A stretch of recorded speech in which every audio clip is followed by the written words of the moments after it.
inducted you to the National Security Advisory Board.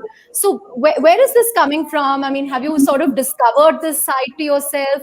And do you sometimes worry about being very vocal about it? Because, people might judge you one way or the other. So take us through these two aspects.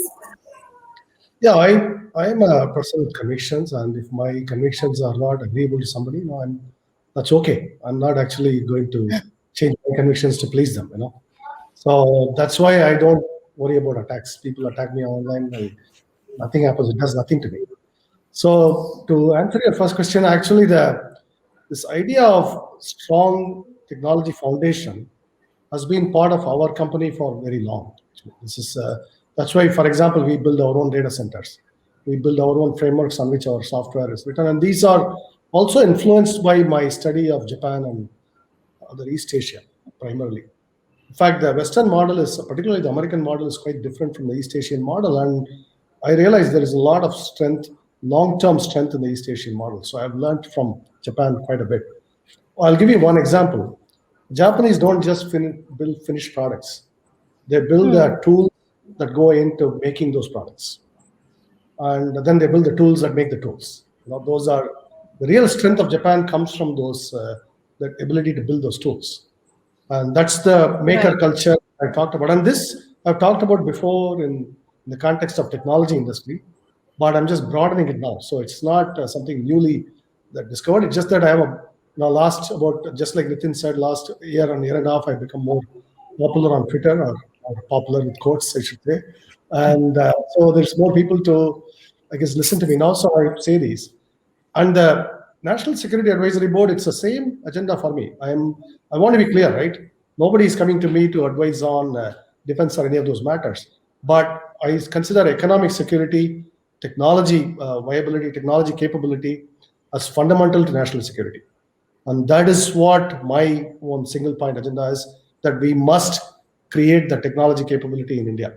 And it's also on the other side of the same coin is we must create those opportunities for those tens of millions, maybe hundreds of millions of our youth who otherwise go without opportunity today. And the only way to create that opportunity is for us to attempt to build those products. And we must be building those products. Right. Just a quick follow-up to that, Sridhar. Are you particularly worried about the reports in the last week that spoke about, a Chinese hacking group perhaps getting access to Mumbai's power situation? And are these also something that you will look at in your capacity at the NSA? It's in terms of how we secure our country. There is no particular agenda, but definitely as a company, even at Zoho level, I spend a lot of time thinking about software security. That's actually one of my passions, and I think about it from the root of the problem. Where does, this is a very difficult technology problem. It's actually a difficult mathematical problem. There is some deep mathematics involved in it. So those are things that I actually spend a lot of personal time on. So security is highly critical for all of our infrastructure, cloud systems, our stock market, all of them need that security. And India, again, has to have deep expertise in security and can be built. And we actually have a good security team we have built in Zoho. But collectively, we all have to do a lot more in this. Right. And Nitin, I'm just getting a flurry of questions, so I'm going to perhaps take some for you. So there is a follow-up question for you, Nitin, on global trading. It says 3 to 5% cost for remittances are okay for many of us, considering the long-term horizon on investment. What would you say to that?